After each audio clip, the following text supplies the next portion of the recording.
Estamos gravando, podemos começar, né? Bom, como eu disse para vocês lá no grupo, a gente vai tentar falar hoje, vamos trabalhar um pouco com o Node 4, né? Duas coisas iniciais que eu vou dizer para a gente tentar desenvolver depois, né? Primeira coisa, a gente vai ver o que é que o Node 4 tem a ver com a consistência da estrutura e com a crítica que Lacan faz a Freud, a ideia de uma religiosidade de Freud, né?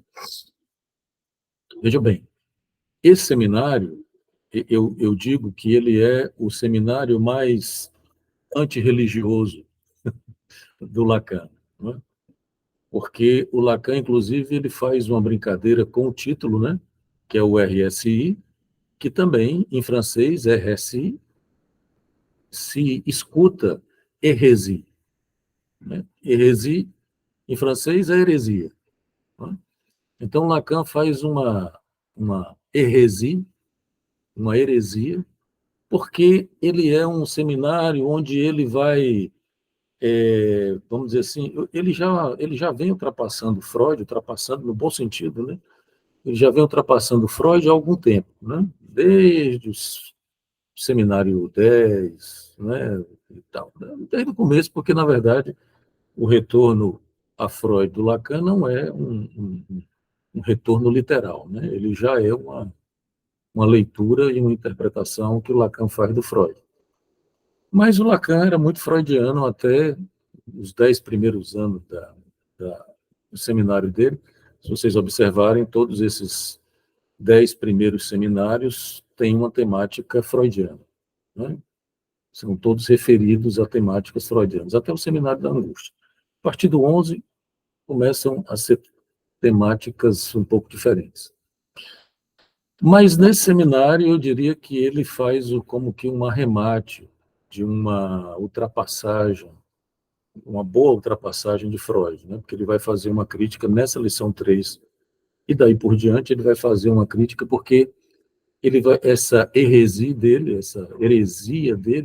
quer dizer que esse é um seminário onde Lacan vai, de alguma maneira, retirar o pai freudiano do lugar que o Freud o colocou, né? Ele vai dizer que o Freud era religioso, porque, para Freud, quem daria consistência à estrutura era o pai, né? Eu não sei se vocês perceberam, na lição, eu não sei qual é a lição, se é a 2 ou é a 3, né? Eu acho que é a 3, o a 2 e a 3, ele começa falando de uma coisa que ele chama de consistência real. Isso é outra coisa que eu ia colocar para vocês. A primeira é essa, dessa heresia, né? Dessa heresia como sendo o momento no qual Lacan, por exemplo, ele vai, no próximo seminário, ele vai proferir uma frase famosa, que é aquela que ele diz que é preciso dispensar o pai, contanto que se possa fazer uso dele, né? Quer dizer, a lógica freudiana está toda em torno dessa coisa do Édipo, do pai, da realidade psíquica e etc. Nesse momento, Lacan vai, inclusive, dar uma outra concepção do nome do pai. A gente vai ver isso nas lições mais na frente, onde ele vai dizer que o nome do pai, ele vai reduzir o nome do pai à sua função de nominação. Por isso que ele vai chamar o nome do pai de pai do nome, né? Mas, enfim, eu não vou desenvolver isso, porque isso a gente vai certamente voltar a isso nas lições mais à frente, e não é o interesse de hoje. Eu estou dizendo isso para mostrar como, para Lacan, por exemplo, ele vai fazer nesse seminário, nas lições 7, 8, por aí, né, ele vai proferir e operar o que ficou conhecido com o nome que ele mesmo chama assim de pluralização dos nomes do pai. O nome do pai, que era um significante, a partir daqui, Lacan pluraliza os nomes do pai e passam a ser vários, né? Ele mesmo vai dizer que real, simbólico e imaginário são nomes do pai. Inibição, sintoma e angústia são nomes do pai. São o sujeito, é o sujeito que usa o nome do pai para nomear, ou nominar o real, ou nominar as coisas, né? Para dar nome às coisas. tá? A gente vai voltar a essa questão da nominação, porque é muito importante nesse seminário mais na frente, mas é só para arrematar essa primeira ideia que eu estou sugerindo para vocês, de que Lacan está sendo profundamente antirreligioso aqui nesse seminário, né? Daí a brincadeira com a heresia, porque exatamente ele vai mostrar que quem dá consistência à estrutura não é o pai, que se fosse o pai seria o simbólico. E ele vai dizer que não é. Quem dá consistência à estrutura é o buraco, e, portanto, é uma consistência real. Tá? Porque, veja bem, a gente poderia perguntar, gente, vocês fiquem à vontade, eu estou falando aqui, não sei se até que ponto vocês estão acompanhando, essas questões não são propriamente simples, então podem me interromper. Se, por exemplo, a gente perguntar, que já antecipa a crítica que ele faz a Freud, se você se perguntar o que é que dá consistência à estrutura do sujeito em Freud, a gente teria que confirmar que Freud diz que quem dá consistência é a realidade psíquica. Quem dá consistência à estrutura é o complexo de Édipo, é a realidade psíquica. Não é? Quem amarra a estrutura em Freud é o Édipo, é a realidade psíquica, não é que é a realidade inconsciente, como diz Lacan. Não é verdade? Quer dizer, a ideia de realidade psíquica em Freud, ela é muito importante em Freud, não é? Lacan vai fazer uma crítica nessa lição, né, a ideia de realidade psíquica, mas ela em Freud é importantíssima, porque é ela que amarra e dá consistência à estrutura. Pois bem, o que Lacan está dizendo é que não é a realidade psíquica que dá, porque Lacan, na verdade, não vai trabalhar propriamente com essa ideia, ele vai fazer uma crítica à noção de realidade psíquica em Freud. Porque ele vai dizer, aí desfiz o nó, mas eu vou fazer o nó de 4, depois eu volto. Depois a gente volta aí. Tem alguém entrando aqui. Ele vai partir desse pressuposto que eu disse para vocês, de que o que dá consistência à estrutura é um buraco. Veja que ele faz essa brincadeira quando está falando do conjunto dos números inteiros. Né?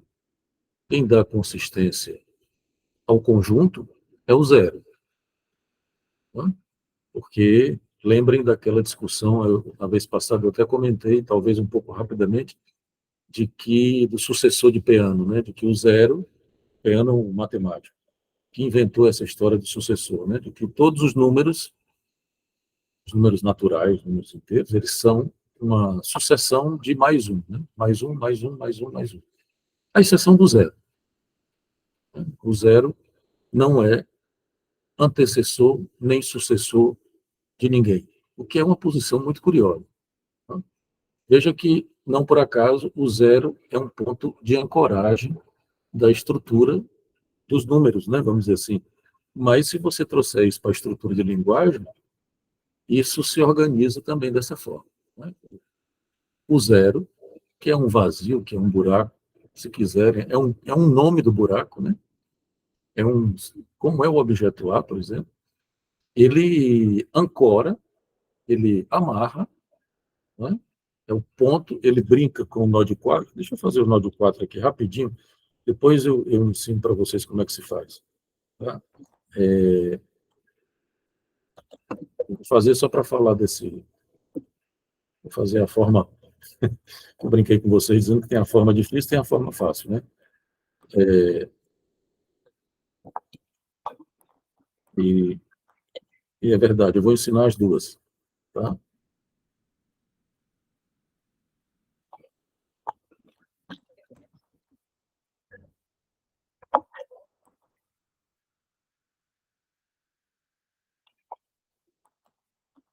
Aqui, o nó de 4. Tá dando para ver, gente? Preferem que eu baixe a câmera? Eu não tô te ouvindo, Tina. Você está com o microfone fechado. Eu acho que quando abaixa, a gente visualiza melhor. Tá certo, vou puxar. Na minha opinião. Estão vendo aí? Eu mesmo não estou vendo a tela. Bom. Dá para ver bem assim, então, certo? Dá para ver bem assim? Tá. Porque o fundo é branco, aí dá para ver bastante. Eu coloquei esse quadrozinho que eu tenho aqui para melhorar Vejam que você tem aqui 4 elos, né? E o Lacan vai mostrar isso, de como ele vai dizer que é o último elo, não é? Que dá consistência, que ancora a cadeia. Se eu soltar esse aqui, como é borromeano, todos se desfazem. Tá? Só que aqui a diferença é que é um nó borromeano de 4, né?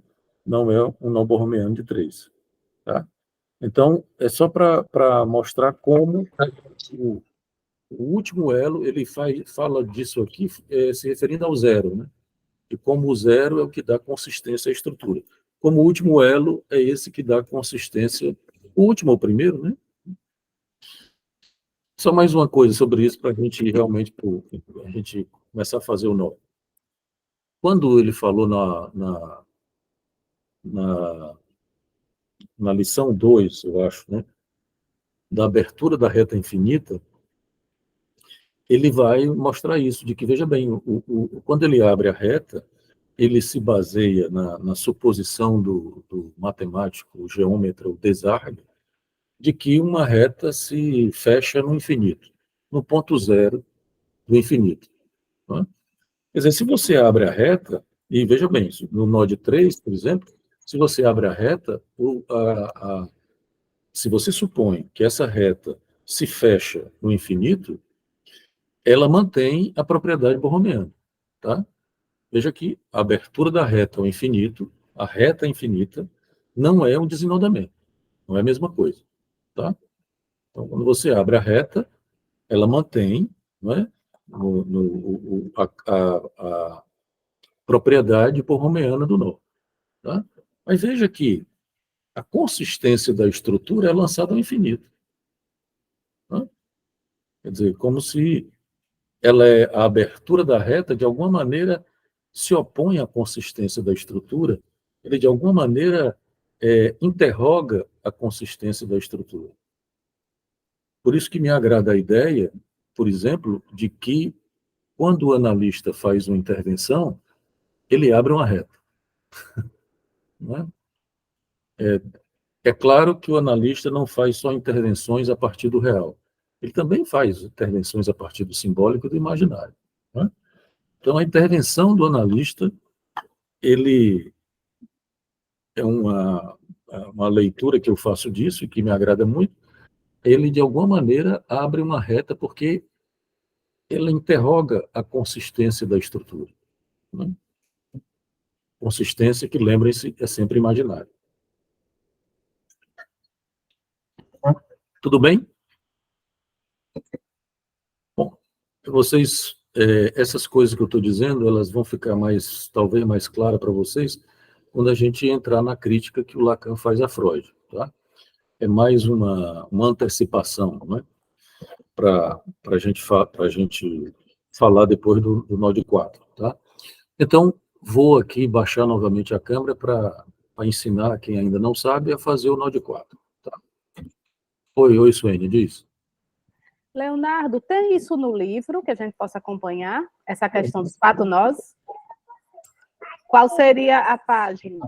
Essa questão do quê? Do nó de 4? Sim, dos 4 nós. Não são 4 nós, é um nó de 4. Pronto, um nó de 4.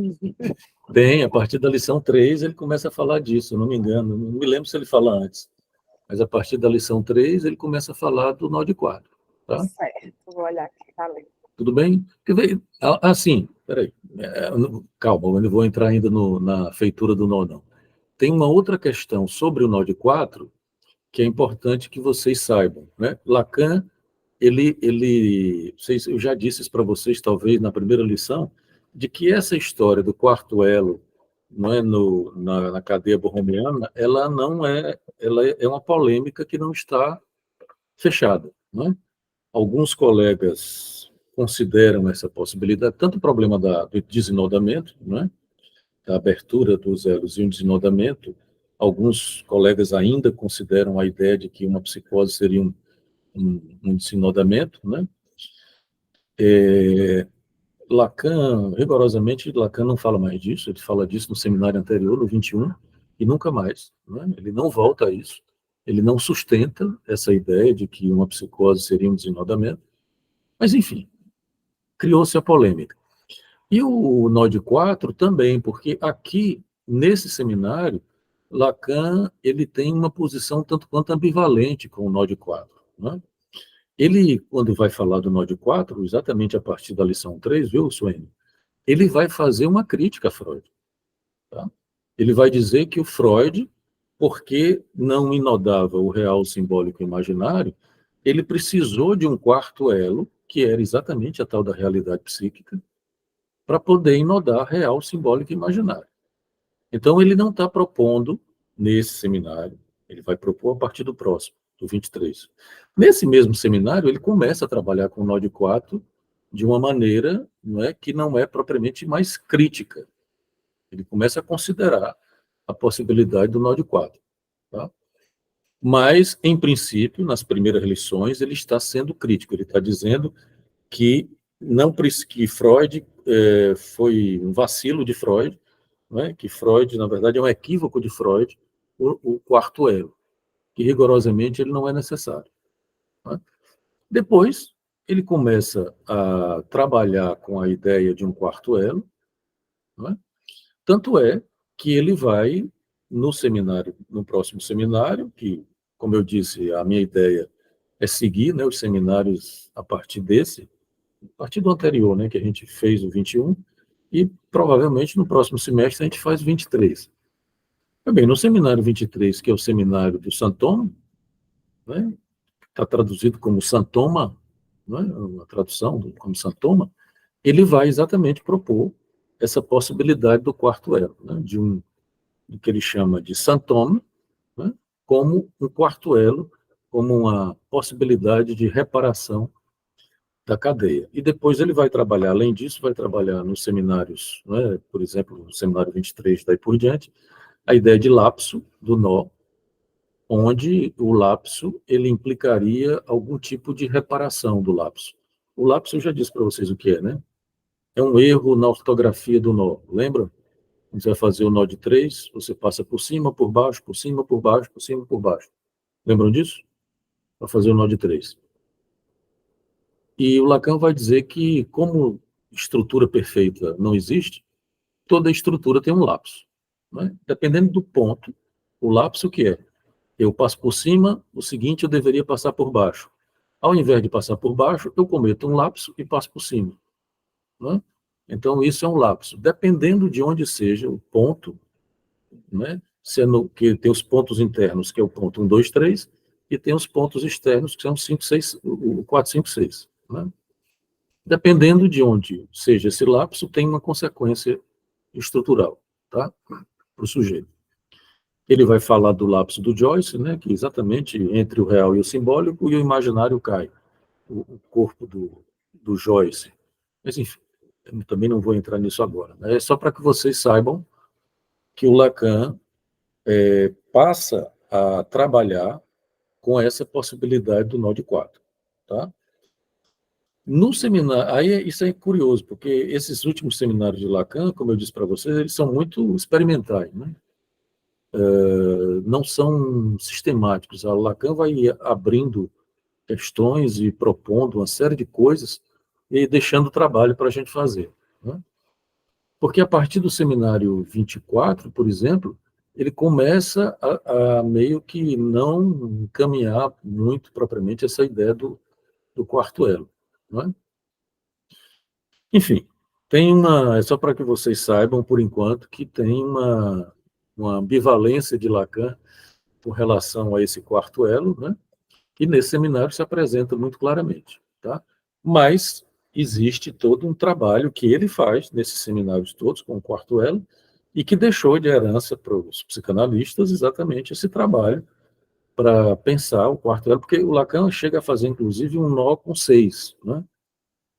Lembrem que vocês vão ver na última lição desse seminário, do RSI, ele vai dizer, esse ano eu falei do 1, 2, 3, e no próximo ano eu vou falar do 4, 5, 6. O título do seminário 23 deveria ser 4, 5, 6.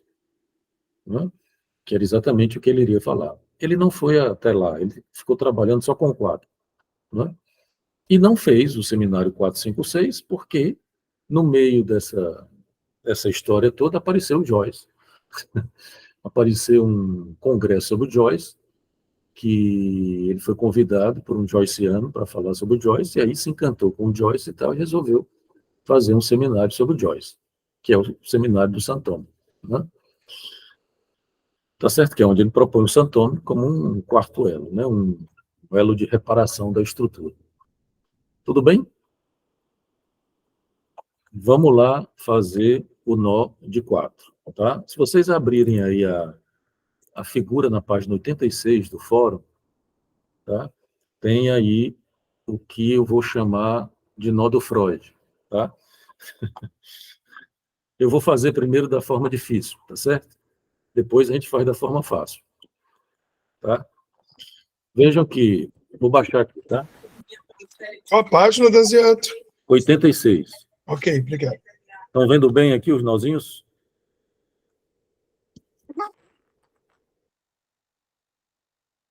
Tudo bem? Sim, Danziato, estamos sim.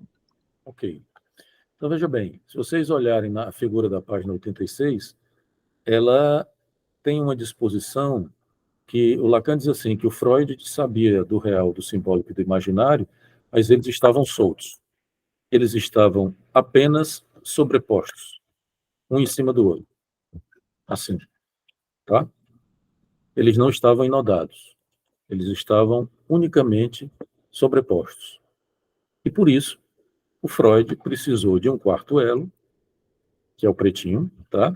Que ele vai chamar de realidade psíquica, ele vai chamar depois também de Édipo, né? Vai dizer que a realidade psíquica e o complexo de Édipo seriam mais ou menos equivalentes, e que ele precisou, que o que o Lacan diz é que o Freud, ele, para colocar o real, que é exatamente o que dá consistência, lembre-se que é o que Lacan está dizendo, que o que dá consistência à estrutura é o real, que é o azulzinho, né? Observem que o real está embaixo. O real está embaixo, o imaginário está no meio, né? E o simbólico está em cima, na superposição do Freud, tá? Isso aqui é importante porque no nó de 4, essa superposição faz diferença, tá? Veja que no nó de 3, só um parênteses antes de entrar no 4, no nó de 3 não faz diferença nenhuma, porque se eu colocar o imaginário em cima do real ou o real em cima do imaginário, dá no mesmo, porque eles são, no nó de 3, eles são homogêneos, tá? Por exemplo, eu faço o nó de 3, tá certo? E aí, como eu já demonstrei para vocês, se eu estirar, eu posso colocar qualquer um no meio, tá certo? Estiro, posso colocar o vermelho, posso colocar o azul, posso colocar o branco, né? Posso colocar o real, posso colocar o simbólico e posso colocar o imaginário, tá? Como eles são homogêneos, a superposição, e o que é que eu vou colocar em cima ou embaixo, na verdade, não faz muita diferença. Apesar de que Lacan diz, desde o começo, de que, eu já disse isso para vocês, de que para fazer o nó de 3, eu coloco o real em cima do simbólico. Porque, para Lacan, o real tem predominância sobre o simbólico, porque o real é o que dá consistência à estrutura.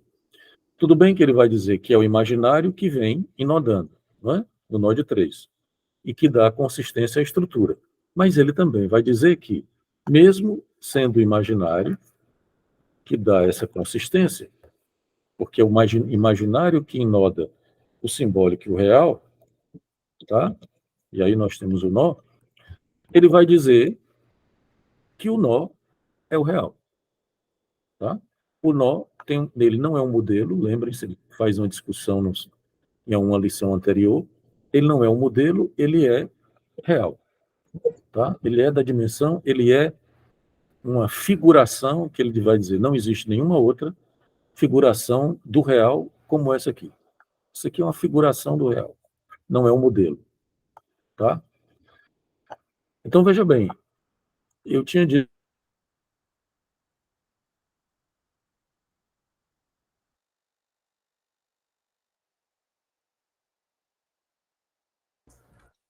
Acho que ele caiu, né? Eu também acho que travou. Acho que a internet dele foi a nossa. Vamos aguardar que já ele volta.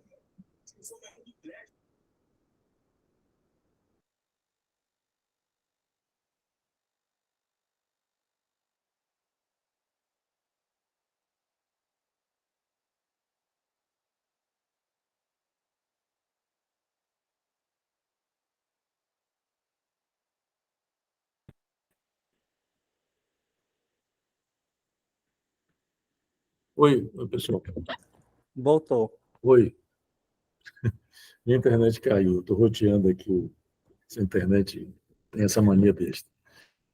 Enfim, vocês me ouviram até onde, hein?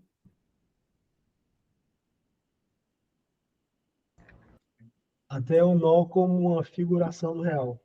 Tá. Então, veja, como o Node 3 ele tem um problema, ele causa um problema, porque as dimensões são homogêneas. Isso era um problema para Lacan, porque, obviamente, real, simbólico e imaginário não são iguais. Eles têm uma homogeneidade, mas não são iguais. Tá? Quem trata real, simbólico e imaginário como iguais é o paranoico. Né? Você vê que o Lacan vai dizer que no nó de trevo, no nó em trevo, que é esse nozinho do meio, do miolo da cadeia, é onde ele vai situar a paranoia. Tá? Então, veja, o quarto elo, ele tem essa função também de fazer uma diferenciação das três dimensões. Tá? Porque lembre-se que Lacan tinha um problema, um problema matemático, né? Porque ele primeiro fez a diferenciação das dimensões com letras.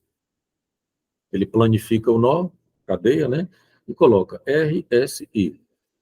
Quando você nomeia R, S, I, aí você diferencia. Ou então com cores. Né? Se eu digo que o azul é o real, o vermelho é o simbólico e o branco, bege, né, é o imaginário, eu diferencio. Mas os matemáticos chegaram para ele e disseram: Lacan, não rola. Matematicamente, isso não é possível. Não é? Isso não está certo. E aí ele ficou com esse problema. E então inventou inventou não, que o nó, com a cadeia com vários elos já existia, né? Ele utilizou exatamente da ideia de um quarto elo para fazer a diferenciação. Eu vou mostrar para vocês como é diferente. Primeiro eu vou fazer, tá? Vou baixar de novo. Eu aviso. Tá, bom, vou desfazer aqui, porque esse aqui é o nó de 3, tá? Então, no nó de 4, você pode, obviamente, essa superposição, essa disposição das dimensões, o que é que está embaixo, o que é que está no meio e o que é que está em cima, se no nó de 3 não faz nenhuma diferença, no nó de 4 faz. Tá? Vocês vão ver, eu vou demonstrar isso para vocês. Veja que no nó de Freud, opa, está errado aqui. No nó de Freud, se vocês observarem na figura da página 86, vocês vão ver isso, de que o real está embaixo, o imaginário está no meio e o simbólico está em cima. Tá? Isso para Lacan já é um problema, porque é um problema religioso do Freud. Freud dá uma supremacia ao simbólico. Ele diz, nessa mesma lição vocês vão ver, ele diz, o simbólico passa por cima do real em 2 pontos. E ele vai dizer que na análise não é o simbólico que tem que passar sobre o real em 2 pontos. É o real que tem que passar sobre o simbólico em 2 pontos. Hã? Porque ele vai dar exatamente uma supremacia, uma predominância ao real. Tá? Mas, enfim, como é que se faz o nó de 4? Esse aqui que nós vamos fazer é o nó do Freud. Tá? Então, se vocês acompanharem a figura, vocês vão ver. Primeiro, não é só passar por cima, por baixo, como é no nó de 3. Se você fizer assim, não vai dar certo. Não vai ser borromeano. Tá? Então, você passa por cima do simbólico. Observem que ele vai passar 4 vezes por cima do simbólico. Oi, alguém quer perguntar? Isso. Exatamente. Eu acho que ninguém queria aparecer o sonzinho aqui. Bom, vamos lá. Ele passa por cima do simbólico, por baixo do imaginário, por cima do simbólico, tá? Por baixo do real, tá? E aqui tem aqui começa a diferença, tá? Porque aqui, como eu passei embaixo do real, eu deveria passar por cima do imaginário, né? A lógica da ortografia do nó seria essa. E não é assim que se faz o nó de 4, tá? O nó de 4, o que é que acontece? Lacan vai dizer uma coisa que depois vocês vão perceber. O quarto elo, a realidade psíquica em Freud, ele passa por todas as zonas de existência, inclusive no triskel, que é esse buraquinho aqui do meio, tá? Então veja bem, o quarto elo, a realidade psíquica, ao invés de vir para cá, por cima do imaginário, né, esse aqui, ele faz um outro movimento que é para dentro do triskel, tá? Ele vai para dentro do triskel, passa por baixo do imaginário, por cima do simbólico e por baixo do real. Depois eu vou ensinar a forma fácil, tá? E aqui nós temos o nó de 4, tá? Por que faz diferença qual é que eu vou colocar? Porque, veja bem, no nó de 4, eu não consigo estirar da mesma forma que no nó de 3. Como assim? Eu não consigo colocar todos no meio, como eu coloco no nó de 3. Tá? Por exemplo, aqui no nó de Freud, o real e a realidade psíquica não se estiram. Estão vendo? Ela não estira. Tá? Eu estiro o real, eu ponho no meio realidade psíquica e imaginário, ponho realidade psíquica e simbólico, né? E simbólico, tá? Ponho simbólico, não, simbólico e imaginário também não, porque é outro par. Porque no nó de 4 existem 2 pares, tá? Vocês observem que existem 2 pares. Tá? Deixa eu colocar aqui. Observem que tem 2 pares. A realidade psíquica, vocês estão vendo? Tem o par da direita e o par da esquerda. O par da direita qual é? O simbólico e imaginário. O par da esquerda é o real e eu vou chamar de realidade psíquica porque é o nó de Freud, tá? Nós vamos ver depois, posso até depois a gente fazer o nó de Santônio, que é diferente, tá? Mas vocês estão vendo que tem pares, não é? Esses 2 pares, tanto o real e a realidade psíquica, como o imaginário e o simbólico, eles não estiram, tá? Ó, se eu puxar o imaginário e o simbólico, ele não estira, porque eles fazem par, tá? Se eu puxar a realidade psíquica e o real, ele não estira. Mas se eu fizer qualquer outro estiramento, ele faz. Tá? Tá claro? Entenderam, gente? Não é a demonstração pelo estiramento de que as dimensões são equivalentes, ela não se faz aqui porque no nó de 4 elas não são equivalentes. Tá certo? Tá claro? Alguma dúvida?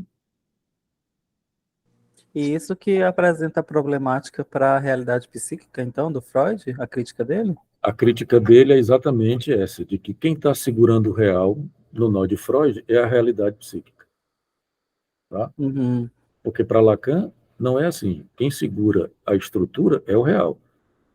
Veja Sim. que a realidade, se vocês viram no começo da lição 3, ou é da 2, não me lembro mais, ele vai dizer que é o último elo que sustenta a estrutura.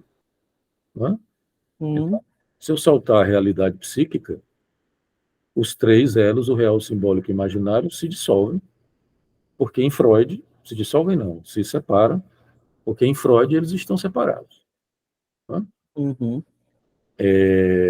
Porque o Lacan vai mostrar, por exemplo, que a realidade psíquica já é uma construção a partir do real. Uma construção simbólica a partir do real. Entende? Então não é a mesma coisa do real. A consistência da estrutura é real. A realidade psíquica não é o real. Tá? Uhum. Em Freud, realidade psíquica é uma coisa.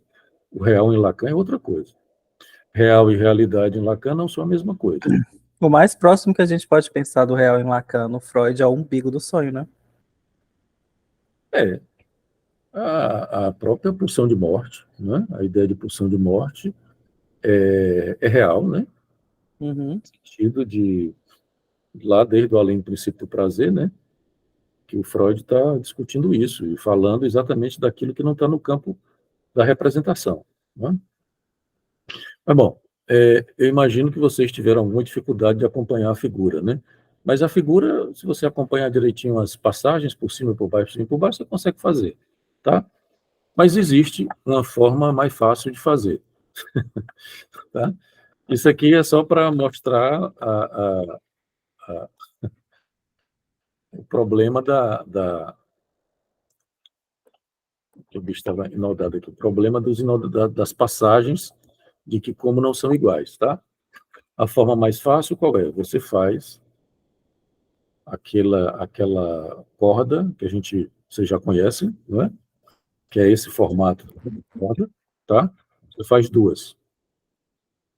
No caso, eu estou fazendo o simbólico e o real, tá? Porque exatamente eu vou enganchar o imaginário no simbólico e a realidade psíquica no real, porque é o nó de Freud, tá?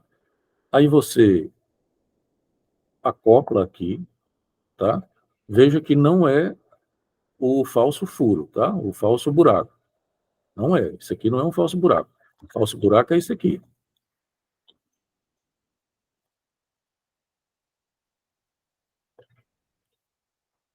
tá? Isso aqui é um falso buraco. Vocês lembram, né, que eu falei dele? Que a gente pode fazer o nó de 3 a partir dele, tá? Como? Simplesmente passando o terceiro por dentro do falso buraco. É a forma fácil de fazer o nó de 3, tá? Se eu passar o imaginário aqui no meio, eu tenho... abriu aqui, ó. Eu tenho um nó de 3, tá? É a forma mais fácil de fazer o nó de 3 é a partir do falso buraco. Mas essa disposição aqui não é o falso buraco, é diferente. O falso buraco a gente puxa, né? Faz aqui como eu disse para vocês, como se você estivesse fazendo um nó de saco de supermercado, tá? Isso aqui é um falso buraco. O que a gente, para fazer o nó de 4, não é a partir do falso buraco. Você faz as duas dobras na corda, tá? Você faz uma dobra e faz a outra, e encaixa uma na outra, tá? Aqui, ó. Tá certo? Tudo bem aí? Aí você simplesmente segurar aqui para poder, vem com o outro e passa por esse buraco aqui. Você encaixa nos dois buracos que você fez da dobra. De um lado, no caso, como é o nó de Freud, o imaginário fazendo par com o simbólico. E do outro lado, deixa eu abrir aqui a bicha. Do outro lado, a realidade psíquica, tá? Passa fazendo par com o real. Tudo bem? E aqui nós temos o nó de 4, o nó. Está abrindo aqui, peraí, gente. Vou fechar aqui, peraí. Tá.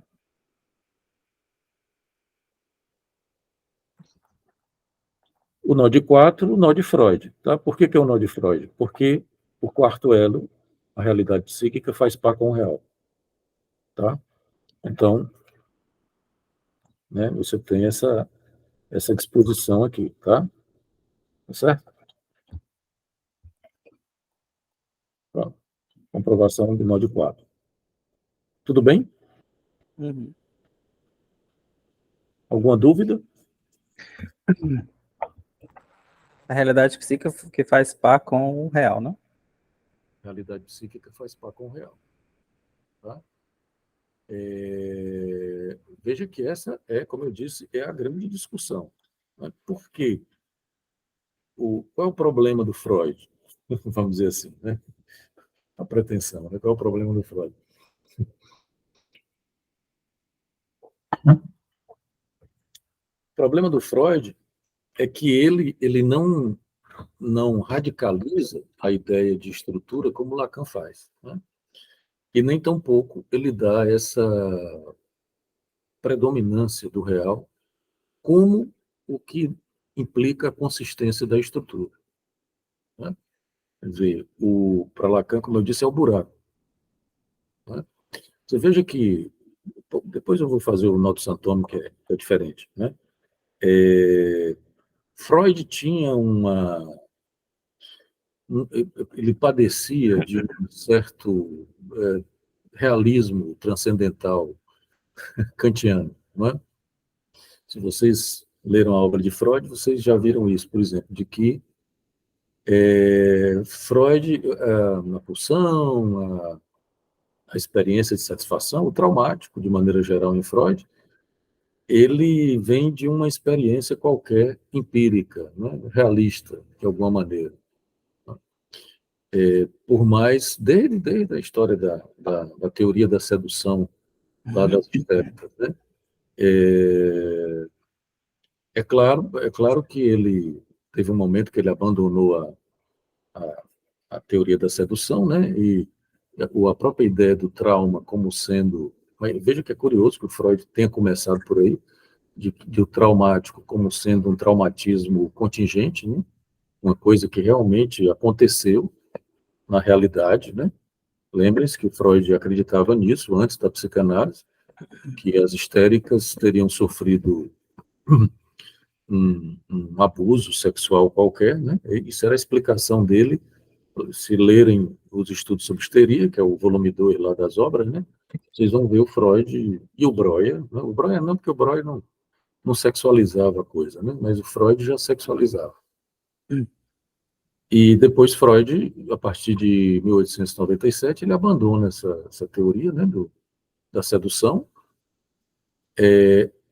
em nome da fantasia, né, de que o trauma deixa de ser mesmo que tenha havido um traumatismo contingente, vamos dizer assim, na realidade dos fatos, o traumático seria, o estrutural seria, na verdade, numa realidade psíquica, né? A ideia de fantasia em Freud é mais ou menos essa. Mas, lembrem-se que o Freud também falava, de alguma maneira, ele mantém isso, uma ideia de sedução materna, né, de como a experiência, aquela história lá da experiência de satisfação do Freud, né, de que a experiência de satisfação desencadearia, era uma experiência mesmo, a criança se alimentava, né, no seio, e aí teria aquela experiência de satisfação que daí derivava a ideia de pulsão, né, a lógica da pulsão. Vocês lembram disso, né? Então, esse era o problema do Freud, né, de que ele, de alguma maneira, ele padecia desse realismo transcendental, né, como se as coisas...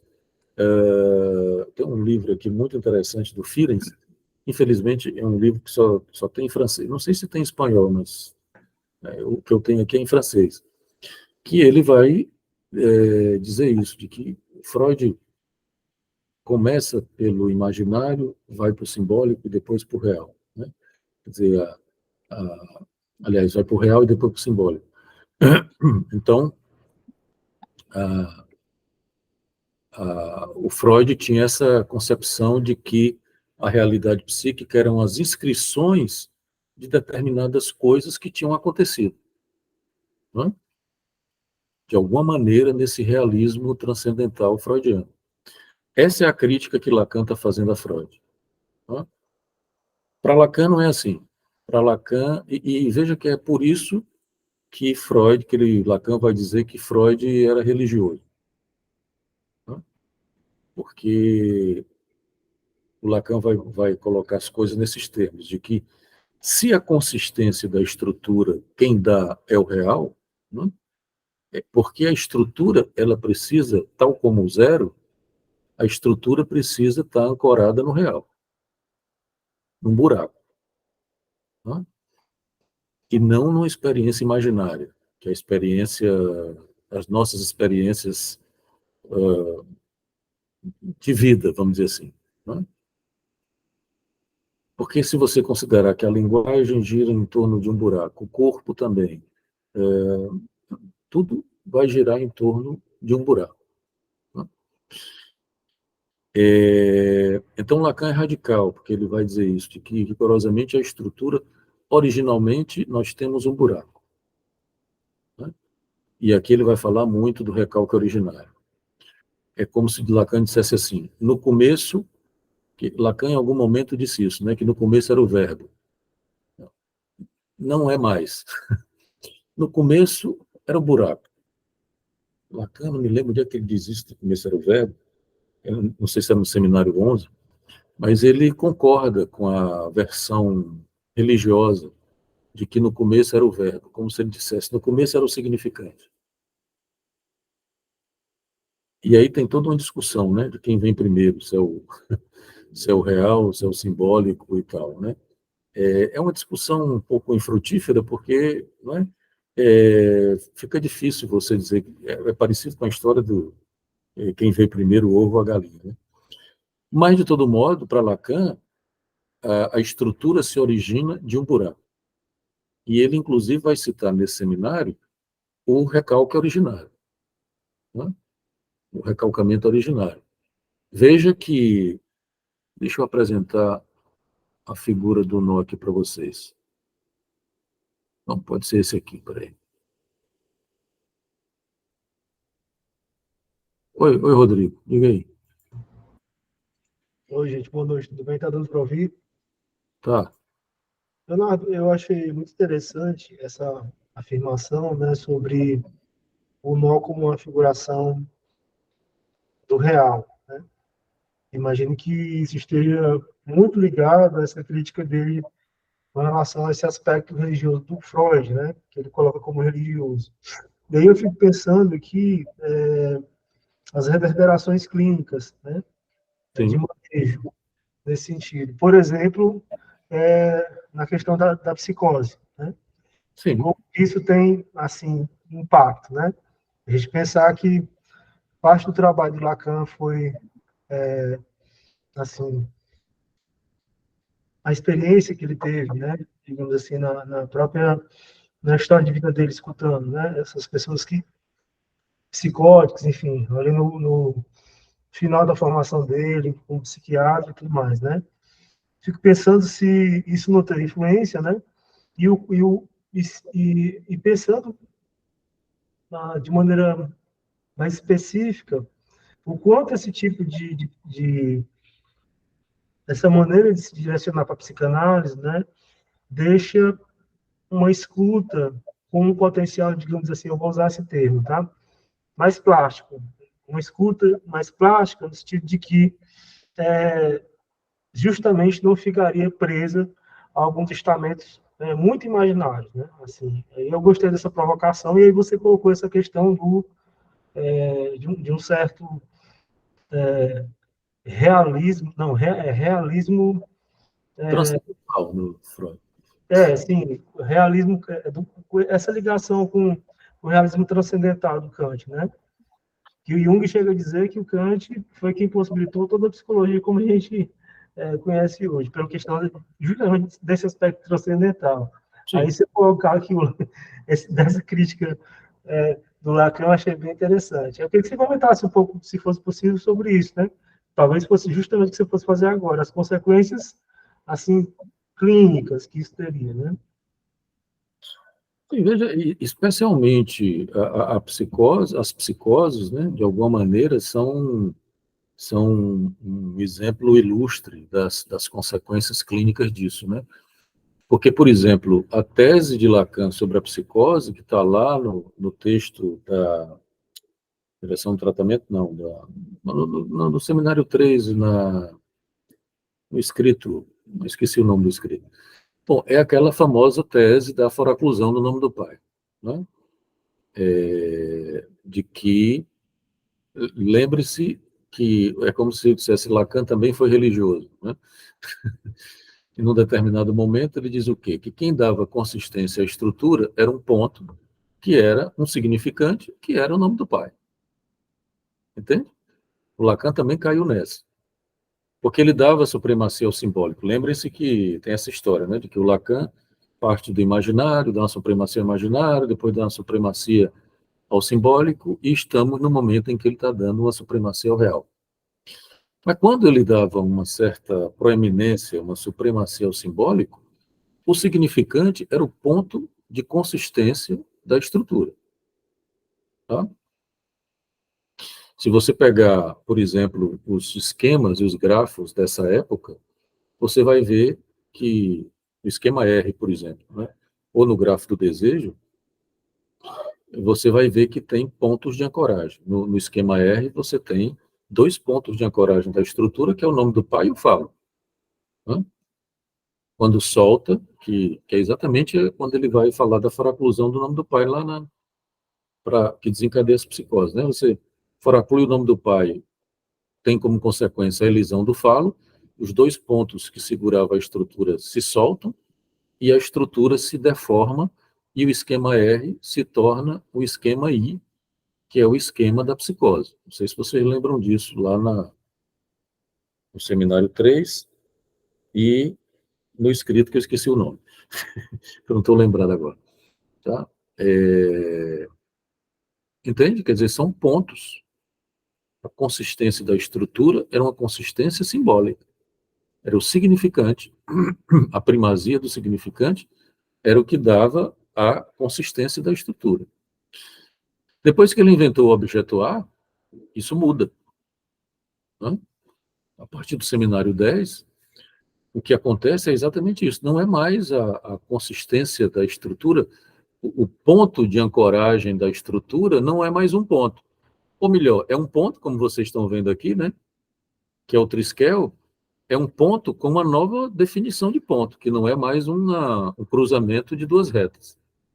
É um ponto, que é a definição que ele dá do triskel, que é um cruzamento de 3 retas, inodadas, que está aqui, né, onde está o Azinho, aqui, o objeto A, no núcleo da cadeia. Quer dizer, é um ponto que não é um ponto, é um ponto que é um buraco, e que ele chama de ponto-buraco. Né? Quer dizer, o ponto-buraco do triskel, eu já falei do triskel para vocês aqui, não falei? Ou não? Falou. Querem que eu apresente a figura do triskel? Não, bom, acho que aqui, nessa figura aqui, é suficiente. Você vê como se você recortasse, deixasse só as 3 retas. Uhum. Deixa eu entrar na figura aqui para usar a setinha, né? Quer dizer, o triskel é isso aqui, né? Você tem essa reta, essa e essa. Então, imaginem, né? Só essa figura, esse miolinho aqui do meio, que é o triskel. Né? Então, veja bem, o ponto de ancoragem da estrutura, que dá consistência à estrutura, não é mais um ponto. Ele diz isso, né? O ponto de Arquimedes da estrutura, na verdade, é um buraco. Entende? Então, é isso que eu estou dizendo, que Lacan aqui é profundamente antirreligioso. Não é mais o significante que dá consistência à estrutura. Né? O que dá consistência à estrutura é RSI. São essas 3 retas, essas 3 dimensões, que dão uma consistência real. Por mais que ele esteja dizendo que a consistência é uma propriedade do imaginário, ele começa a lição 3, ou a 2, não me lembro, falando da consistência real. Porque já falamos dessas propriedades, né? A propriedade do imaginário é a consistência, a propriedade do simbólico é o buraco, e a propriedade do real é a existência. Né? Por mais que essas propriedades sejam, vamos dizer assim, proeminentes de cada uma das dimensões, você vai encontrar um buraco imaginário e uma existência imaginária, além da consistência. Você vai encontrar uma consistência real e um buraco real. E você vai encontrar também uma consistência simbólica e uma existência simbólica. Tá? Elas se articulam de alguma maneira. Né? Quer dizer, é como se você dissesse assim, de que o RSI implica o quê? Que, como eles não podem ser desinodados, você tem, na dimensão real, você tem o imaginário do real e o simbólico do real. No simbólico, na dimensão simbólica, você tem o real do simbólico e o imaginário do simbólico. E na dimensão imaginária, você tem o real do imaginário e o simbólico do imaginário. Entende? Inclusive, a interseção do triskel mostra isso, né? Como se o triskel, onde está o objeto A aqui nessa figura, ela é uma interseção tripla. É o único lugar onde nós temos uma interseção tripla. O real, simbólico e imaginário. Tá? Então, só para concluir a pergunta do Rodrigo, o que é que acontece do seminário 3? Eu lembrei o título do escrito. De uma questão preliminar a todo tratamento possível da psicose. Tá? Está nos escritos. É um escrito fundamental para falar da psicose, das psicopatologias e etc. Tá? De uma questão preliminar a todo tratamento possível das psicoses. Tá? Nos escritos. De lá para cá, o que é que acontece? Por que Lacan fica tão encantado com o Joyce? Tá? Porque o Lacan vai se dar conta que é possível fazer, e essa ideia que, não sei se o termo foi esse que você usou, de uma certa plasticidade da estrutura, né? É exatamente isso que essas formas aqui, Lacan fala da topologia da borracha, né? É exatamente essa condição plástica da topologia da borracha que a estrutura se movimenta dessa maneira. Ela não tem pontos. Veja que ela não tem pontos, no sentido de os cruzamentos, eles não são fixos. Tá? Os pontos de cruzamento, que a gente, por exemplo, que na geometria geralmente são fixos, no plano cartesiano são fixos, aqui não são. Tá? Quando você planifica, como é nessa figura aqui, tudo bem, enfim, parece ser uma coisa mais fixa, né? Mas a planificação, como diz Lacan, que é esse desenho aqui, a planificação da cadeia, é uma forma da gente lidar com a nossa debilidade mental, que não acompanha as três dimensões. O Lacan diz isso, inclusive, o pensamento ele não acompanha as três dimensões, acompanha duas. Não é? Então, Lacan se dá conta, por exemplo, o Joyce ensina para o Lacan que você pode, mesmo tendo uma foraclusão de fato, que é assim que Lacan diagnostica o Joyce, né? Ele não diz que o Joyce é louco, não diz que o Joyce é psicótico. Quem disse que o Joyce é psicótico foi o Jung. O Joyce foi se consultar com o Jung e o Jung disse que ele era psicótico. Né? Ele e a filha. Que a filha era mesmo, era esquizofrênica. Né? A filha do Joyce. E o Lacan disse que não. Porque o Joyce conseguiu inventar algo que deu uma consistência à estrutura dele. Isso já estamos no seminário 23. Quer dizer, no seminário 23 ele diz isso. Primeiro ele vai falar do ego de Joyce. Né? Que o ego de Joyce amarrou, deu uma certa consistência à estrutura. E em seguida, eu não vou me aprofundar aqui, posso até fazer o nó do Santome, né? Para mostrar a diferença do nó de Freud.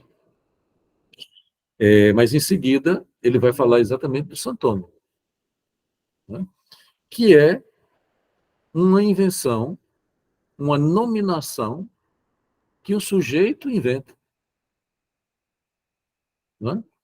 Quer dizer, diante desse real da estrutura, desse buraco da estrutura, o sujeito é convidado a inventar, a nominar. Né? Bom, só para arrematar essa questão do Rodrigo. Então, você tem, por exemplo, uma outra concepção que a psicose permite, a suposta teoria da psicose permite, e que mostra que não é mais a mesma coisa, porque a foraclusão do nome do pai é uma teoria da psicose que implica uma certa supremacia do simbólico. Nesse momento, nós estamos falando de outra coisa. Não é? Como o simbólico e o nome do pai não são mais aquilo que dá consistência, veja que o que Lacan vai chamar de nome do pai são as cordas, né? São as operações do nó que o sujeito inventa, né? E não um significante. Que é como eu disse, o Lacan vai dizer que o nome do pai ele tem uma função de nominação. E aí ele troca, vai chamar não o nome do pai, mas o pai do nome. Tá? Que aí ele passa a ter essa função, que foi exatamente o que o Joyce fez. O Joyce, ele inventou uma nominação, né? Ele nominava, ele simplesmente, o que não é uma coisa simples, obviamente, eu estou sendo irônico, ele simplesmente inventou uma outra forma de escrever. Só isso, não é? E com isso, obviamente, se tornou o escritor modernista mais famoso do mundo, até hoje, né? O mais lido, mais estudado, mais trabalhado, né? Curiosamente, ele dizia isso, né? Vocês vão estudar minha obra pelos próximos 300 anos. Entende? Quer dizer, veja bem, por exemplo, inclusive aquela ideia de... Isso é muito importante. Isso é uma questão que a gente pode arrematar aqui essa discussão. A ideia das psicopatologias, né? Neurose, psicose e perversão, que é uma herança que a psicanálise herdou, obviamente, da psiquiatria do século XIX, agora, só agora, com a topologia da cadeia borromeana, a gente pode se livrar disso. Daí o avanço que é a topologia da cadeia borromeana. Né? Porque a pergunta que a gente pode fazer é por que a psicanálise até hoje, até então, né, não até hoje, utiliza de uma nomenclatura psiquiátrica. Por mais que ela tenha modificado, que, por exemplo, a psicose para Freud não era a mesma coisa que a psicose dos psiquiatras do século XIX, o Kraepelin e aquela turma. Né? Mas, curiosamente, a psicanálise manteve esses nomes, né? Essa nominação, essa nomeação, neurose, psicose e perversões. E veja bem, quer dizer, no caso, a gente trabalhava com a ideia de 3 estruturas. Né? Ora, o que é que Lacan está dizendo? Que a estrutura é essa, é única, é uniana. Não tem 3, só tem uma. Né? Cada um se vira com o real, o simbólico e o imaginário. Cada um tem que lidar e fazer movimentar o real, o simbólico e o imaginário. Aqui você pode situar as neuroses, as psicoses e as perversões. Tá? Mas todo mundo está nessa aqui. Né?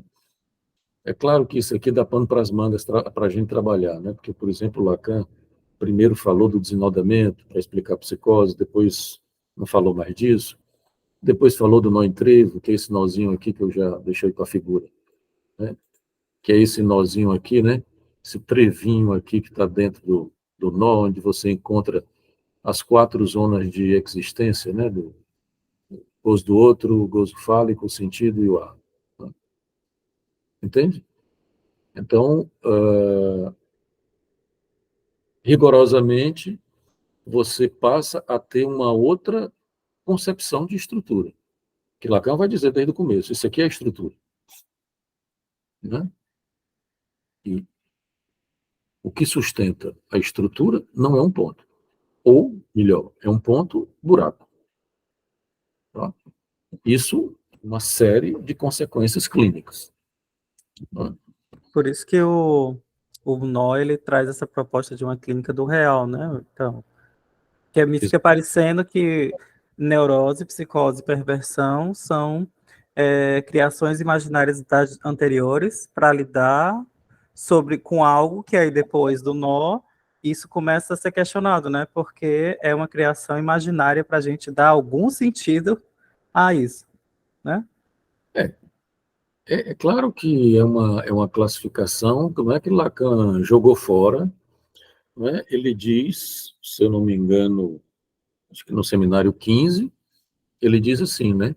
Não existe a psicose, não existe o psicótico, existem psicoses. Não existe neurose ou neurótico, existem neuroses. E a mesma coisa para as perversões, né? Quer dizer, é claro que a forma como o sujeito é afetado, porque aí é aqui onde ele vai situar o sujeito, né? Deixa eu vir aqui para a figura. Ele vai situar o sujeito aqui exatamente no lugar de A, Uhum. né? Depois ele vai, né, nesse próprio seminário, numa lição seguinte, que eu não sei qual é, não me lembro qual é, acho que é a lição 7 ou é 8, ele vai situar o sujeito aqui no buraco, no centro da estrutura, né? Que não é centro, né? No núcleo da estrutura. Então, opa, tem gente entrando na hora dessa. Então, o sujeito é afetado por essas movimentações de real, de simbólico e imaginário, né? Quais são as consequências, né? Se isso está estreitado, se não está, se tem, qual é o tipo de lapso que o sujeito faz, né? Como o sujeito pôde fazer algum tipo de reparação do lapso, né? Como, por exemplo, Joyce fez, né? Quer dizer, o modelo agora é o modelo joyceano, né? Se a histeria era um modelo da estrutura para Freud, para Lacan, num determinado período, ele passou a ser a paranoia, né?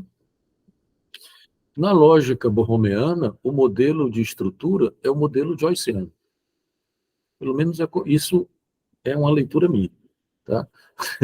Não me lembro de ter lido alguém dizendo isso. Isso sou eu que estou dizendo, tá? Posso estar errado. Então, porque é muito interessante isso, quer dizer, o modelo de Lacan, a diferença do primeiro Lacan, né, do início da obra de Lacan para Freud, é que Lacan segue o modelo da paranoia, né? Toda coisa do outro, o saber como é paranoico e a relação do sujeito com o outro que persegue o outro que é próximo, e, enfim, não é? Aqui o outro permanece, né, tem o gozo do outro, mas aqui é como é que o sujeito manipula, nem manipula, o termo não é bom, como o sujeito opera na estrutura para dar a ela algum tipo de consistência. O modelo é joyceano. Diga aí, Rodrigo. Leonardo, fiquei pensando, você falou, achei muito curioso essas frases seguidas, né? A psicose não existe, né? As psicoses que existiriam. A mesma coisa com relação à neurose. E eu fiquei pensando sobre a afirmação dele, né? Sobre a mulher não existe, né? Se, de uma certa forma, também, a maneira dele escrever tem sempre uma certa provocação, pelo menos em várias frases dele, se ele não estava aí fazendo também eu não li isso em um lugar, fiquei pensando agora que você falou, né? Uma provocação com relação à própria histeria, à origem da psicanálise ali, né? Então, aquele modelo de histeria em que a psicanálise freudiana se baseou, né? Não existiria, existiriam histerias, né? Algo nesse sentido. Será que tem algo por aí? Sim. A partir do seminário, no seminário 24, ele diz uma coisa que passa a ser, que é uma proposição clínica fundamental para esse período. Ele diz assim, de que o sujeito inventa o inconsciente que o determina. Né? Quer dizer, é o sujeito que inventa, é o sujeito que o inconsciente que o determina, é o sujeito que opera no funcionamento dessa estrutura. Né? Então, não é propriamente que vem do outro, como era antes. Né? É o sujeito que constrói, é o sujeito que inventa. Então, tem uma... Obviamente, se você considera toda a noção, a concepção de singularidade, isso é mais do que razoável. Né? Para isso, Enia, que daqui a pouco eu vou falar do gosto do outro. Tá? é razoável que você pense nessa ideia de que, obviamente, por mais que a gente faça uma teoria da histeria, porque a psicanálise sempre operou clinicamente assim, né? Por mais que você faça uma teoria da histeria, uma teoria do Édipo, coisa desse tipo, essas coisas, elas são, na clínica, são singulares. A histeria não é universal. É a histeria de cada um. É a psicose de cada um e tal, né? Quer dizer, isso aqui, de alguma maneira, radicaliza essa concepção de uma singularidade do sujeito, tá? Guilherme, deixa eu só responder aqui a Suênia, porque ela perguntou antes de você levantar a mão, tá bom? Deixa eu só situar aqui. É uma questão que, inclusive, era uma questão que eu ia exatamente falar. Deixa eu vir para a figura. Veja bem, estão vendo a setinha aí, né? Veja que o gozo do outro está situado aqui, Suênia, entre o real e o imaginário, tá? Tem uma curiosidade desse gozo do outro, que Lacan vai dizer que esse buraco aqui, entre o real e o imaginário, é o verdadeiro buraco, tá? Ele chega, eu diria que ele situa o que ele chama de recalque originário aqui, tá? Porque lembre que, a partir do recalque originário, se você considera que o gozo do outro e o recalque originário são exatamente aquilo que escapa à dimensão do simbólico, aqui o simbólico, né? Ele se situa exatamente nessa zona de existência ao simbólico. Lembra que a gente falou das zonas de existência na vez passada, né? Então, o gozo do outro, ele existe ao simbólico. O que é recalcado originariamente também existe como um buraco, né, ao simbólico. Tá certo? Então, o gozo do outro, ele está situado nessa posição aqui, tá? Fora do campo do simbólico. Tá claro? Não sei se respondi sua pergunta. Tá. E isso é importante, porque veja bem que se você considera... não é a mesma coisa, tá? Porque dependendo de como isso se apresenta, porque, veja bem, o gozo do outro, quando ele ganha uma consistência, esse buraco aqui, né, quando é que é gozo do outro ou gozo outro? Vamos dizer assim, né? Ele é gozo do outro quando esse outro ganha alguma consistência imaginária. Por exemplo, nas psicoses, para voltar à questão que o Rodrigo colocou, né? Que no lugar desse buraco aparece um outro gozador. Entende? Ele é gozo outro se ele... Não sei se está claro, Suene, me diga aí alguma coisa. Quer dizer, você pode pensar como o gozo outro, que o Lacan se referiu lá nos matemas da sexuação, como um gozo feminino fora do simbólico, exatamente se esse buraco permanece como uma alteridade ao simbólico. Né? Tudo isso vai depender de como o sujeito opera na estrutura. Tá? Quer dizer, veja que o buraco aqui, ele é um buraco que existe ao simbólico. Se ele é ocupado por um outro qualquer, ele ganha alguma consistência imaginária, que é aqui, né? É um buraco entre o imaginário e o real. Isso se complica, inclusive produz uma inibição, né?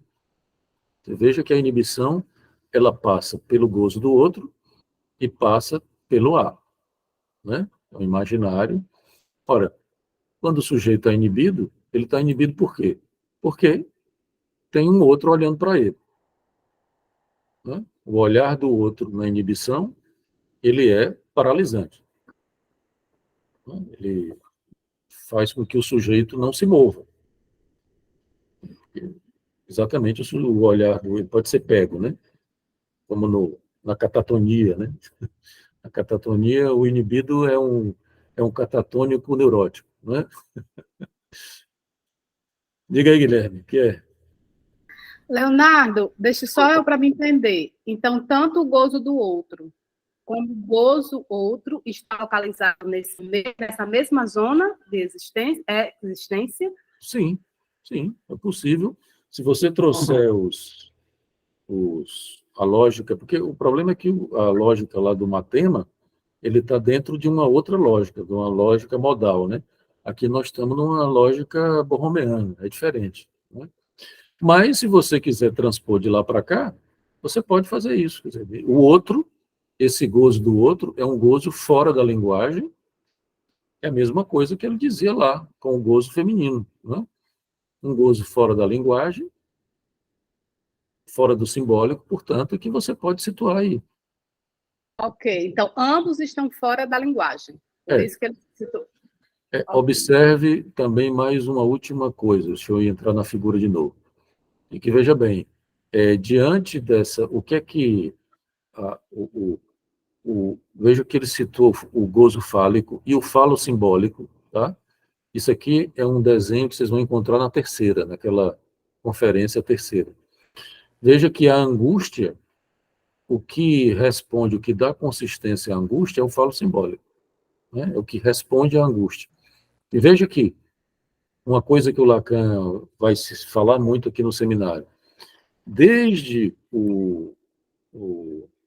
a significação do falo, que ele está dizendo isso, de que quando nós entramos no campo simbólico, que existe uma privação originária, que seria o equivalente aqui ao recalque originário desse buraco, o que nós ganhamos como consistência, como referência, é o falo.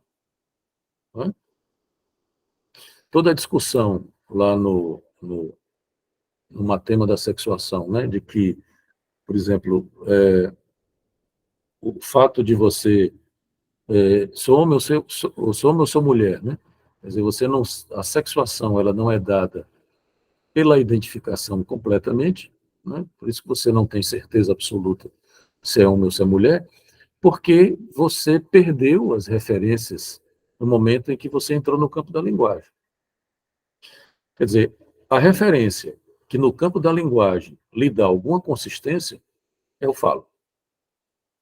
E aqui o Φ maiúsculo, né? Que é o falo simbólico, esse que está aqui no campo vermelho, né? E veja que faz uma referência à angústia. Da mesma maneira que o sintoma faz uma referência ao inconsciente, o falo simbólico, e não o gozo fálico, tá? O falo não é a mesma coisa. O falo simbólico faz uma referência à angústia. Tá? Porque o que sustenta a nossa existência no simbólico é o falo simbólico. Entende? Você, no campo do simbólico,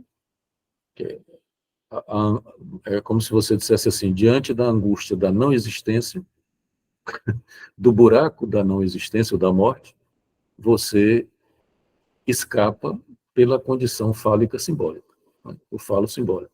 Tá? Fala, Guilherme. Opa. Sua vez. Professor, é porque, assim, uma coisa que eu fiquei um pouco confuso, assim, é que até então, né, eu entendi, assim, que as três estruturas, elas meio que eram uma certa referência para a direção do tratamento, sabe? E aí eu fiquei um pouco confuso, assim, com essa nova fase que o senhor está apresentando, como é que fica a questão da direção do tratamento se a gente já não tem mais essas grandes referências? Ou pelo menos não tem da forma como tinha antes, assim. Não, veja bem, não é que Lacan tenha abandonado a ideia de psicose, de neurose, de perversão, não é isso. Ele simplesmente relativiza, não é, dentro da topologia borromeana. Não é? Por exemplo, se você tem isso que a gente acabou de falar aqui, né? Na psicose, por exemplo, você tem, no lugar desse buraco, você vai ter esse buraco do gozo do outro, por exemplo, você vai ter uma consistência, né? Você vai ter um outro que se apresenta nesse buraco, entende? No lugar desse buraco. Então, o Lacan simplesmente não aceita mais que exista, por exemplo, que falte alguma coisa à psicose que está na neurose e falta a psicose. Entende? Não é propriamente isso. até porque não estamos mais na lógica do significante. Na lógica do significante, faltava a psicose, o significante nome do pai. Tá? Aqui não é propriamente o significante que falta. É um lapso qualquer, como, por exemplo, no caso do Joyce, um lapso que ocorreu entre o real e o simbólico, produzindo. Tudo bem que essa queda do imaginário do corpo de Joyce é polêmica até hoje, porque não é todo mundo que aceita, porque se cai o imaginário, desinoda, né? Então, nem todo mundo aceita, mas você pode pensar, por exemplo, num certo estreitamento do imaginário. Né? Quer dizer, por exemplo, porque o lapso, você veja que, por exemplo, quando eu falei aqui do nó do Freud, o que está em cima, o que está embaixo, o que passa por cima, o que passa por baixo, isso faz uma diferença na estrutura, né? Na ortografia da estrutura. Então, você pode ter, por exemplo, porque, por exemplo, você não pode dizer que um psicótico, como eu já escutei gente dizendo, que o psicótico não tem simbólico. Isso é uma bobagem, sem tamanho. Né? Ou que o autista não tem simbólico. Isso é uma bobagem. Você pode até pensar que o sujeito está, a própria movimentação do sujeito está comprometida. Mas não tem como, e essa é a radicalidade do Lacan nesse momento, não tem como qualquer sujeito, qualquer humano, vamos dizer assim, não esteja numa condição RSI. Né? Essas três dimensões estão sempre operando, ou, como diz o Aurélio Souza, se uma não estiver operando, ele vira macaco, vira animal. Né? Diga aí, Rodrigo. Eu gostei muito da pergunta do colega. Eu lembrei um pouco do que está acontecendo, algumas discussões lá no curso, né? Sou graduando em psicologia lá na UFC, e a gente vem conversando muito sobre algumas questões do DSM, né? E como o DSM se reporta para algumas questões que a psicanálise, por exemplo, olha de forma completamente diferente, né? Por exemplo, a própria questão, não só a psicanálise, mas até as duas outras grandes áreas, né? A própria análise do comportamento e a fenomenologia, né?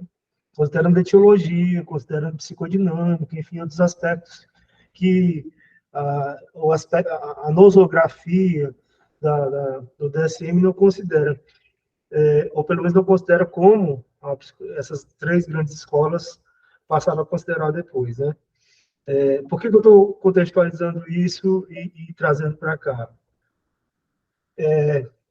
Porque me parece, pelo que o professor está colocando, que o que o Lacan está propondo, ou propôs, né, é realmente uma radicalização dessas figurações, né? Então, de certa forma, né, é como se ele estivesse fazendo, digamos assim, claro que aí isso aqui é uma hipérbole, né? Mas fazendo algumas críticas com relação a alguns conceitos que o Freud elaborou, que, de alguma maneira, eram fotografias de determinadas coisas que talvez a gente estivesse olhando, né? E que, de repente, o filme pode ser esse nó. É assim que eu, metaforicamente, escuto, né, o que o professor está colocando, né? Então, assim, digamos, é como se a neurose, a psicose e a perversão fossem figurações desse nó, digamos. Acho que eu poderia usar, né? Formas, né? Então, assim, por isso não existiriam só neurose, mas neuroses, né? Não só uma histeria, mas histerias. Nesse sentido, é radical por isso, né? Eu acho que isso diz um pouco, ou muito, inclusive, do esforço do Lacan com relação à transmissão. Porque olha como isso tem um potencial interessante para a transmissão, né? Na medida de que agora a gente teria não modelos, né? Mas justamente figuração, uma tentativa E aí eu acho, aí isso era uma questão depois que eu queria assim que desenvolvesse, porque eu acho até uma audácia, né? Ele coloca uma figuração no real, né? Quer dizer, é uma audácia, assim, no sentido de que é interessante, ele não fala que traduz, né? Ele usa o termo específico, a tradução, figuração, né? Mas ainda assim, né? Assim, bem Não é uma audácia, eu acho, figuração, é uma escritura, né? Não é uma figuração, é uma escritura do real. Sim, sim, É importante isso, porque não é uma figuração, porque é uma figuração, porque ele vai, inclusive, vai dizer, o nó não é um modelo, né? sim. O nó é uma escritura do real, porque uma figuração poderia ser um modelo, e o E, modelo sempre se remete ao imaginário, né? E ele diz, não, é uma escritura do real, não é? Se a gente pudesse fazer uma escritura do real, vocês estão olhando para ele, não é? Mas veja bem, isso é muito importante mesmo na obra de Lacan e para a psicanálise de maneira geral. E como eu disse, finalmente nós conseguimos nos livrar da psicopatologia psiquiátrica, né? E podemos fazer uma coisa diferente. É claro que a psicanálise já estava fazendo uma coisa diferente da psiquiatria, mas ainda estava um pouco presa a essa noção de estrutura, de uma certa rigidez da estrutura, né? Porque, veja bem, o que é que Lacan está dizendo no fim das contas? É que todos nós temos uma estrutura precária. Tá? Não tem significante, não tem pai, não tem nada que resolva essa precariedade. Só o sujeito que vai poder fazer operar isso. Ele pode se complicar ou pode operar com o real simbólico imaginário, a partir do que Lacan propõe como as nominações, né? De maneira que isso seja, de alguma maneira, organizador ou não para ele, né? Aí que as coisas vão... Porque, veja bem, a ideia de que o nome do pai, ou o pai, e etc., a lei paterna, esse papo todo, de alguma maneira daria consistência à estrutura, ela rigorosamente cai por terra, a partir da topologia borromiana, né? O pai não dá consistência. O pai pode dar consistência ao simbólico, mas não dá consistência à estrutura, se a estrutura é real, né? O que dá consistência à estrutura é a RSI, é a heresia. Você precisa ser um herege, né, para poder operar no real da estrutura. Quer dizer que rigorosamente é isso, né? Quer dizer, a análise, eu digo isso para os alunos perguntam muito, a psicanálise não é contra a religião, ela é anti-religiosa, é diferente, né? No sentido de que, no fim das contas, quer dizer, todos os ideais, que o que a religião pega? Pega o ideal e tampona esses buracos com os ideais, né? A psicanálise vai abrir os buracos. Então, ela é antirreligiosa nesse sentido, de que os ideais não são suficientes. Os ideais, é por isso que a psicanálise não acompanha os ideais na cultura, né? A psicologia acompanha, a psicologia quer responder aos ideais, né? As adaptações, o sujeito ficar bem, ficar... Não é isso que a psicanálise... Não é que os ideais não se apresentem na análise, né? Mas não é o objetivo da análise que o sujeito se encontre ou encontre os ideais, né? Sejam eles utópicos ou etc. Quer dizer, veja que nos últimos tempos tem toda uma série de discussões, a psicanálise tem sido produtivamente interrogada, né, por vários movimentos sociais, políticos, de gênero, enfim, as clínicas na rua e tal, e etc. E eu tenho dito isso, a gente tem estudado essas coisas na universidade, estudos de gênero e tal, e etc. Né? E, inclusive, estamos fazendo pesquisas nessa perspectiva na universidade. E eu tenho dito isso para os alunos, né, de que se tem uma coisa que a psicanálise não pode fazer, é operar a sua prática com os ideais. Tenho visto isso nesses movimentos que trabalham com a psicanálise política. Quer dizer, a militância é importante para a política. Você não pode fazer militância e dizer que é psicanálise. Não é. A militância, ela está operando com os ideais importantíssimos e que têm que ser feitos. Mas isso não é psicanálise. Entende? Para mim, não é. A psicanálise pode até ajudar, e é importante que ajude a pensar né, as práticas, enfim, as discussões que rolam na política, no gênero, no racismo, e etc, etc. Mas a prática psicanalítica dirigida nem ter como consistência os ideais. Né? Quando isso acontece, estamos no campo da política, não da psicanálise. Eu não estou criticando a política. Né? Quer dizer, eu não acredito muito que os ideais possam fazer muitas coisas. Fazem algumas coisas, né? Mas, enfim, clinicamente eles não servem muito. Mas diga aí, Ítalo. Essa questão, né, eu ia falar outra coisa, mas eu anotei aqui. Tu ia comentar uma coisa sobre a diferença do nó de Freud e o Santome, não foi? Foi. Acho que vai ficar para a próxima, né? Foi para a próxima. Mas... Eu posso só lhe antecipar que o Santome, ele é uma suplência, se a realidade psíquica era uma suplência ao real, né? Era uma forma de... Depois eu posso fazer, na próxima vez a gente faz. Tá. No nó de Freud, a realidade psíquica é uma suplência ao real, né? Aqui tá vendo?